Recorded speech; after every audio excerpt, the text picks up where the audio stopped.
بسم الله الرحمن الرحيم. أولا نرحب بكم السادة الإعلاميين بالدور اللي كتقوموا به على مستوى المدينة وعلى مستوى الجهة.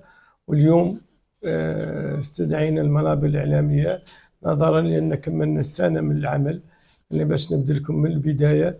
عندنا كان التأسيس ديال العصبة أو التجديد ديال العصبة كان يوم 8 دجنبر 2023 وكملنا منين بدينا. جبرنا مجموعة من الإكراهات كانت كتعاني منه العصبة نظرا لواحد الديون باهظة اللي هي 162 مليون. حاولنا ما أمكن باش نغطوا هذوك الديون وننقلوا العصبة من مقر إلى آخر، وفتحنا هذا المقر كيف تشوفوا اللي هو مقر في مستوى ديال العصبة ومستوى ديال كرة القدم. وفعلا عندنا منين غطينا المصاريف ديال العز اللي كانت كتعاني منه العصبة، وجهزنا مقر اللي هو لائق الحمد لله اليوم بكرة القدم. بدينا في البرامج، كان عندنا الانطلاقة الحقيقية هي نهاية شهر 1 2024. رغم أنه البطولة كانت جاتنا في قبضنا نصف الموسم، ولكن حاولنا ما أمكن عنا نديروا جميع البطولات اللي هي مرتبطة بعقدة ديال الأهداف، وعطينا الأبطال في الممتاز، عطينا في كرة القدم النسوية، وعطينا داخل القاعة، وكملنا جميع البطولات اللي عندنا في نصف موسم. يعني منين كتقول 5 أشهر خاصك دير كل شيء. رغم أنه السنوات الفارطة كان البطولات ما كيبداو عندنا حتى شهر 4، ولكن احنا حاولنا باش نطبقوا عقدة الأهداف، وهي يعني نقبضوا جميع البرامج ديالنا بمحمل الجد ونطالقوا في واحد الوقت اللي هو وقت مناسب، اللي هو عطتنا الكونترا ديال عقدة الأهداف شهر أكتوبر أو شهر نوفمبر، وحنا هذه السنة انطلقنا في شهر 12، والسنة الجاية إن شاء الله غادي نطلقوا في شهر 11. ولكن الحمد لله عندنا جميع البطولات ديالنا انطلقوا وكملنا. حاولنا باش نتجاوزوا ذاك عامل الوقت اللي كان عندنا السنة الفارطة، ورغم ذلك لأن التأمين كينتهي في 30/6 كنا درنا واحد الطلب للجامعة ووافقتنا عليه جزاهم الله خيرا باش نزيدوا واحد الشهر إلى 30/7 باش ننتهوا من جميع البطولات المبرمجة خلال السنة الفارطة. هاد السنة بدينا كيف قلت لكم شهر 12، وحاولنا قبل باش نديروا، لأن التركيز ديال العصبة الجوية العيون الساقية الحمراء هي الفئات الصغرى، حاولنا نديروا واحد البطولة باش تعطينا واحد الأرضية واحد القاعدة هي 2013 و 2014. حاولنا باش نديروها بطولة جهوية اللي تشمل الأندية والملاعب والمدارس المؤسسات التعليمية. حاولنا باش نقبضوا 4 المدن اللي هي السمارة وبوجدور والطرفاية والعيون، وقبضنا أزيد من 171 فريق كيمثل هذه الجهات الثلاثة. والحمد لله كان تجاوب آني مع جميع العمال ديال الأقاليم على هذه المدن اللي نشكرهم من هذا المنبر. كاين تجاوب من رؤساء المجالس، وكاين تجاوب من الأكاديمية والنيابات التعليمية. اليوم كيف تشوفوا كنا لبسنا أزيد من 3200 واحد ديال 2013 2014، ورغم أنهم هم داخلين البطولات، ولكن هذه قاعدة وأرضية اللي غادي تطعم الفروق في المستقبل. المهم عندنا بطولات الفئات الصغرى غادي نطلقوا ان شاء الله خلال الاسبوع القادم من مدينه السماره اللي فيها 2010 فئه، 2011 فئه و2012 فئه، وكلها اللي يعطي البطل اللي لا يمثل العيون ويمثل العصبه ديال جهه العيون على المستوى الوطني ان شاء الله في المستقبل.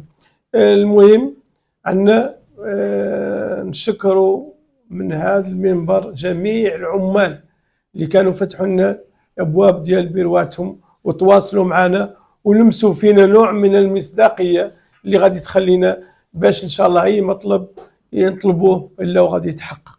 طرقنا البيبان، ما بقينا مريحين غير هنا، وطرقنا البيبان والحمد لله. منين شفنا درنا مؤسسه قائمه الذات، منين كنقولوا عصبه جهه العيون الساقيه الحمراء مؤسسه، منين تدخلوا من الباب غتبان لكم ملامح ديال المؤسسه اداريه اللي غادي تتواصل مع الانديه، لان المؤسسه ملي كنقولوا ماشي الاشخاص ولكن الاداره. يعني ملي كتجي من الباب من مكتب الضبط لجميع المصالح ديال العصبه مفتوحين للجميع، جميع الانديه التابعه للعصبه، لان هذه مؤسسه اليوم أسسناها، عاد تعود إن شاء الله تعد من أحسن المؤسسات على المستوى الوطني. نشوفوا عصب اللي عندهم تاريخ قديم، وتشوفوا اليوم عصبة العيون راه عندنا كنتباهوا بها أمام جميع رؤساء العصب الآخرين. اليوم بدينا وعطينا في بداية الحملة ديالنا، بداية انتخابنا، عطينا مجموعة من الوعود اللي الحمد لله اليوم وفينا منها 100%. كنا عطينا الوعد ديال التحكيم مجانا، لأن نظرا للكراهات اللي كيعانوا منه الأندية، كاين أندية مساكين لا حول لهم ولا قوة، ما عندهم حتى الإمكانيات باش يخلصوا التحكيم. تكلفت العصبة بجميع المقابلات اللي هي مبرمجة باش العصبة هي اللي تكلف بالتحكيم ديالهم. تكلفنا بامتعة الرياضية، لأن كانت في البداية بعض الأندية ما عندهاش حتى الإمكانيات باش تشري بدلة الرياضية. كانت العصبة تكلفت بجميع البدل الرياضية للفرق المشاركة المنضوية تحت لواء العصبة، لا من الفئات الصغرى ولا من الفئات الأخرى. تكلفنا الأندية الممتاز ديال مدينة العيون، وفرنا لهم الحافلة باش تنقل الفراقي ديال الممتاز نظرا لقلة الإمكانيات، باش يمشوا للسمارة ويمشوا لبوجدور ويمشوا للبلايا على حساب الحافلة ديال العصبة ديال جهة العيون. حاولنا باش نبرمجوا واحد البرنامج متكامل باش هذوك الأندية كلهم يمشوا ويلعبوا بطولاتهم ويجوا بأريحية. كانت واحد الإكراه وقع لنا في مدينة السمارة، وهو توقيف الحافلات عن فراقي ديال السمارة، وكنا تنقلنا لعمالة السمارة السيد العامل الله يجازيه بخير، وكان التجاوب معنا آني، ووفر 5 الحافلات، استدعى رؤساء الجماعات وفروا 5 الحافلات اللي عادوا واقفات بشكل أسبوعي ينقلوا جميع الفراقي الجهات اللي غادي تلعب فيها. هذه تنحسب للسيد العامل جزاه الله خيرا، ودار واحد المؤسسة رياضية اجتماعية اللي عاد الحمد لله قائمة الذات، عين عليها رئيس، عين عليها أمين المال، وفتح لها مقر باش تواكب البرامج ديال الأندية الرياضية. ما ننساو سيد رئيس جماعة العيون اللي نشكرهم اللي من هذا المنبر، اللي عطى واحد العناية وعطانا العصبة وفتح لنا جميع الملاعب تحت إشراف العصبة، هي اللي تبرمج.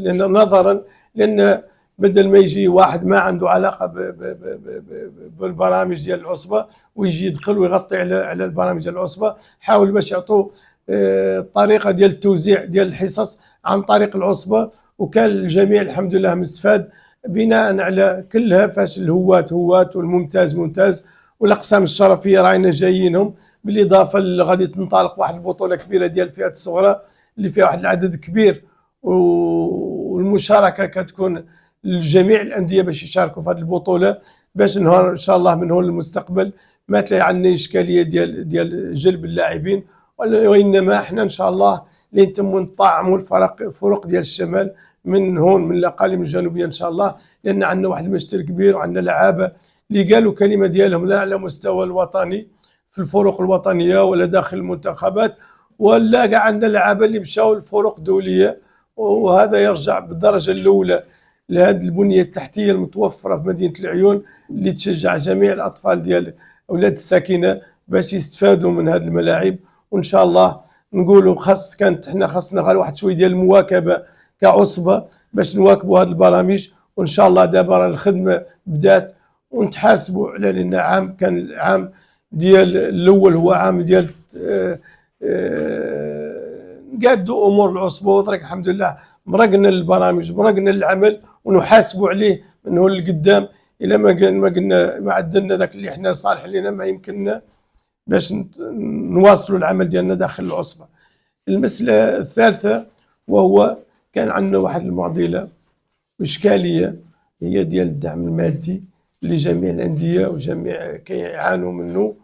وفعلا كان إشكالية، كانت رسالة جات من وزير الداخلية رؤساء المجالس المنتخبة باش الدعم عنده شروط، ما يمكن يعطي الدعم، وهذا هو الأسباب اللي خلى الدعم يوقف هذه المدة المعينة. ولكن اليوم منين